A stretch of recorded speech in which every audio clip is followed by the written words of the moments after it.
या गोठ्याचं बांधकाम करण्यासाठी आणि त्याचं डिझाईन आणि हे सगळं करण्यासाठी म्हणून बर्गे साहेबांनी आम्हाला खूप मदत केली.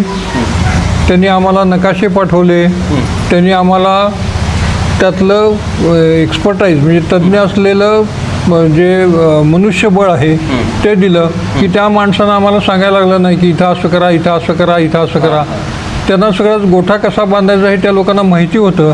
त्यामुळं आमचं काम वेगाने आणखीन चांगलं गुणवत्तापूर्ण काम त्यामुळं होऊ शकलं. म्हशी आल्यानंतर काय करायचं म्हणजे आता 20 म्हशींचा वगैरे धार काढायची किंवा 10 म्हशींची धार काढायची वगैरे इथं आमच्या लोकांना सवय नव्हती. 5-6 म्हशींपर्यंत त्यांना ठीक होतं. आणखी काय काय करायचं असतं, कारण हरियाणामधनं आलेल्या म्हशी आणि आपल्या इथल्या म्हशी यांच्यामध्ये फरक असू शकतो. तर ते जे त्या म्हशींचा जो सांभाळ करायचा आहे, त्यांची देखभाल करायची आहे, त्यांचं काय औषधोपचार करायचं आहे, यासाठी तज्ज्ञ असलेली जी माणसं असतात, उदाहरणार्थ भैया लोक, ही भैया लोक ही बर्गेंनी आम्हाला पुरवली.